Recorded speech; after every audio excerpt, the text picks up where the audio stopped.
welcome. My name is Phoenix, and this is the Consumer's Guide to Filmmaking. Incendies, 2010, Denis Villeneuve. Incendies tells the story of a woman named Nawal Marwan and her two children, Simon and Jean. Having they read their mother's last will and testament, the kids discovered that they have a long-lost brother. Jumping between the 70s and 80s as well as the present day, we experience Jean's journey to her homeland and we learn of Nawal's past, which leads to startling revelations that will shake these kids to their core. So, wow, I was wrong about this movie. That first review there was, that was bad. I'm dumb. This film is a masterpiece. It is a modern-day tragedy about war and putting your demons to rest. It's so fucking good, what was I thinking? This film clearly revels in the tragedies of the ancient Greeks and Shakespeare.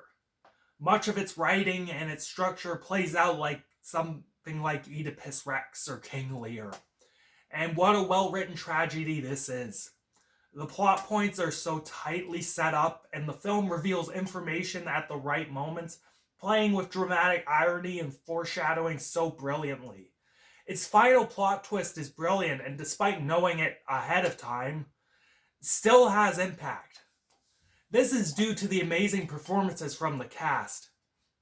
That horrifying noise that the sister makes when she pieces it all together, man, that's all you need to sell that twist and sort it out for yourself. Like, mwah. But much of the melodrama of a Shakespearean tragedy is toned down and replaced with discussions of the violence in the Middle East and the toll this has taken on people. Growing up as a Christian in a Muslim nation, Lebanon, I think is it, but they never specifically say what the nation is. Nawal has a child with a Muslim man, but must give the kid away due to it bringing dishonor on her family. She is then sent away by her mother to school, where she becomes a journalist for the school newspaper. When a civil war breaks out, she begins a journey to find her child. And on this journey, she sees firsthand the horrors of religious violence and the terror that it brings.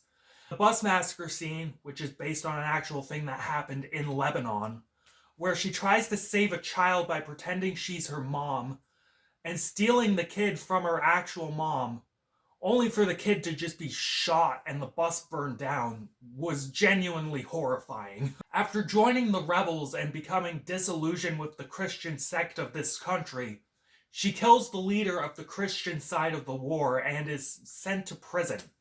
There, she finds her son, who goes by the name Abu Tarek. The son, not knowing who she is, tortures and rapes her.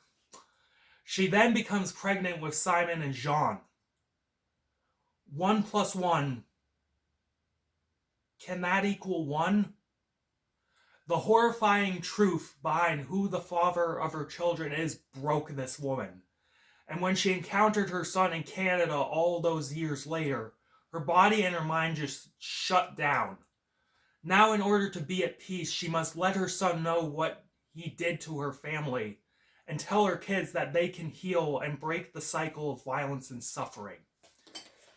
This film is an incredibly emotional tale of a woman ending the suffering that has plagued her family for years. It shows that we can end those brutal cycles of violence caused by war through acts of forgiveness and acknowledgement of wrongs committed. That future generations do not need to know the pain that their elders knew is incredibly affecting emotionally. This idea doesn't just apply to the Middle East, but can apply to any other group of people that have experienced violence and wrongdoing. This is arguably Denis Villeneuve's first great movie, and his style in this film is on fucking point.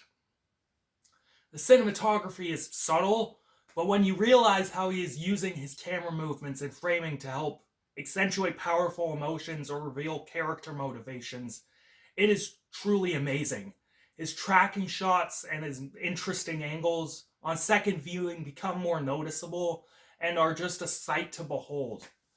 The bus massacre scene with her on the ground and the bus burning in the background is a powerful image. It's the one they used for the poster. The use of music in this film is also excellent. The score is fairly minimal, with light orchestra music droning in the background. But the big moments come when Villeneuve uses Radiohead as the soundtrack. You and Whose Army blaring during the intro while the camera pans and reveals pieces that will mean much more later is one of the best intros to a film I have seen in a while. Audio in general is a very well done aspect of this film, with noise being filtered in and out to accentuate emotions in a very interesting manner. Overall, I gotta say, my reviews and opinions can age like piss sometimes, and this is one of the biggest culprits. I now fully appreciate this film as a powerful work and probably Villeneuve's best movie. This is a masterclass in storytelling and a hell of a start to one of the best runs in filmmaking history. Watch this movie. You know what it is. 10 out of 10. Catch you later, guys.